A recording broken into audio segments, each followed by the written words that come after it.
کہتے ہیں بھائی میں اپنی بیوی کو وراثت کا مسئلہ سمجھا رہا تھا. بڑا عظیم انسان ہے, اپنی بیوی کو سمجھا رہا تھا. پراپرٹی نام کرنے سے کچھ نہیں ہوتا, قبضہ دینا ضروری ہے. مجھے بول رہی تھی کہ اس ٹاپک پر بات مت کرو. میں نے اس کو بولا کہ میں آپ کو شریعت کا مسئلہ سمجھا رہا ہوں. اس نے مجھے غصے میں بولا بھاڑ میں جائے سب, بس اتنا بولا, آگے نہیں بولا. بھاڑ میں جائے شر, اچھا شریعت بولنے والی تھی لیکن شر بول دیا, بس اتنا بولا, آگے نہیں بولا. تو یہ بولنے سے کفر تو نہیں ہوگا؟ اس کے بعد پروگرام جاری رہا یا ختم ہو گیا؟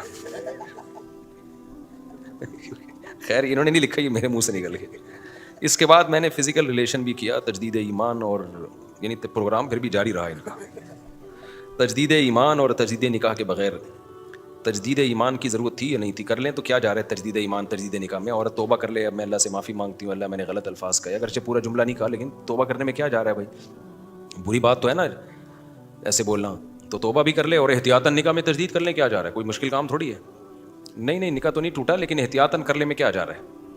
تو وجہ اس کی ہے کہ پورا جملہ نہیں بولا نا اس نے, لیکن بہرحال یہ خطرناک بات ہے نا, تو شریعت کے ساتھ آدھا بھی جملہ کیوں بول دیا آپ نے؟ تو احتیاطاً تجدید کر لیں, اس میں کوئی مسئلہ نہیں ہے. شوہر اپنی بیوی کو کہہ دے کہ تم مجھے اجازت دے دو کہ میں تمہارا اپنے آپ سے نکاح اتنے مہر میں کرا دوں. بیوی اجازت دیتی اپنے شوہر کو, پھر شوہر دو بندوں کے سامنے جا کے کہہ دے بھائی تم لوگ گواہ رہو, اتنے مہر میں نے اپنی سابقہ بیوی سے دوبارہ نکاح کر لیا ہے. بس اتنا ہو جائے گا خود بخود نکاح, سمجھتے ہو؟ سابقہ بیوی سے جو دوبارہ میں نے نکاح کر لیا. تو لیکن یہ ایسے الفاظ. اور دوسری بات یہ کہ جب کوئی غصے میں ہو نا, اور اس طرح پھر شریعت کو لا کے موقع بھی ہوتا ہے نا, جب وہ بات سننا نہیں چاہ رہی تو آپ کیوں اس کو شریعت کے مسئلے سمجھا رہے ہو بٹھا کے؟ غصے میں انسان اوٹ پٹانگ باتیں کرتا ہے, تو جب دیکھو کہ اس کا موڈ نہیں ہے سننے کا تو نہیں سمجھاؤ. کیا خیال ہے؟ ضروری ہے کہ وہ غصے اس کو, جب وہ غصے میں بیٹھی ہوئی ہے وہ بات ہونی چاہیے, آپ اس کو پوری شریعت کے پورے مسائل, اس کو بہشتی زیور لے کے بیٹھ جاؤ A to Z مسائل سکھانے کے لیے.